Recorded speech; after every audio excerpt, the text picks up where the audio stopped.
Concert etiquette is getting worse. 3, 2, 1. There. It's the phones. It's the seeing the artists and having to watch them through It's in the middle somebody's again. phone screen. Yeah. That's all I have to say on the matter. Because I record my concerts, but I keep my phone like here. I don't raise my hands all the way up to block other people's view. Also, again, on both sides, if you don't like that, it's like C2C, the getting on dancing, and the acts, the country acts on there. This is a country concert. Get off your arse and start dancing. Yeah. Don't moan about people dancing, and people do get like that. And so but again, it's a bit more. We think, is it that like? I can remember a concert where these two very nice Hells Angels came up and said, "I like that T-shirt." So that's very nice. Yeah, we're having it. Share his. How do you find that as concert etiquette? You're going to get your head kicked if you didn't get a T-shirt, which you don't really get. So it's down to people, and it's how you deal with people. So if your usual way of dealing with people is to be rude to them or whatever, that's what's going to happen whether you're in a concert or not in a concert. Yeah. And how you then react to it is how you're going to react to that. And say again, CC, one of the worst ones we had. I had a load of me and other cops had to identify ourselves because the issue with the travelling community that went and just were taking the place apart, such that for the last 3 until this year, we had full public order units at the O2 for those concerts. So big units in the afternoon, full PSUs in the evening because of what happened at that one concert. So again, yes, concert etiquette depends on your perspective, what you're looking at. So I don't know. I think also in the old days, some of the things. It depends on what you mean by concert etiquette. Is how you, if it's about your personal behaviour, then that's changed. That hasn't really changed because there's always someone's personal behaviour.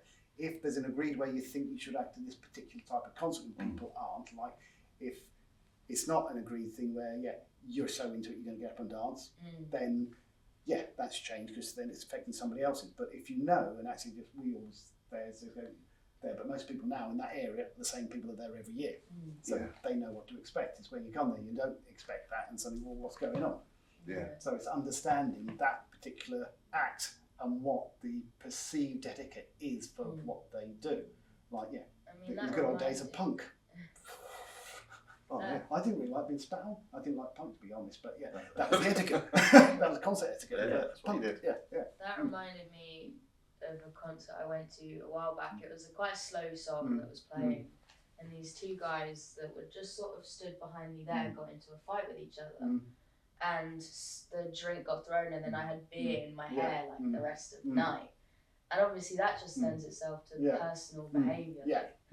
These two guys probably would have had a fight if they were outside the house or if they were in the middle of Tesco. Like, it wasn't specific to the concert, but there's a sort of expectation that if you're in this place, you've got this thing in common, you want to appreciate the art and the artist, so why are you behaving like that here of all places? I think that's a fair point. But I think that's not a new thing. I think that's in there as long as concerts have been. I think that I've jumped over here very quickly because of the phones thing.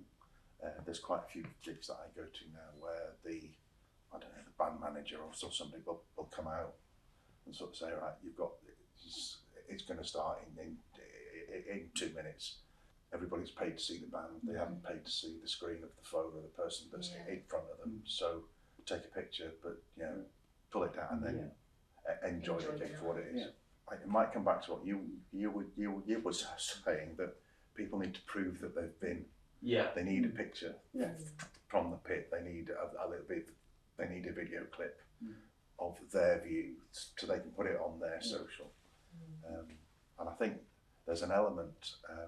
The media, the wider media, will use this word for your generation, that there's an entitlement, and I don't quite agree or even understand what they're meaning, but I'm guessing that because you need to get a picture or a video to put on your social, that's your bought a ticket that allows you to do that. Right. So you're going to do that, and it doesn't really, because you're focused on that, you're not focused on what's behind you. And I'm not saying you two. But people do that. But people of a younger age do that. But even older, because again, using.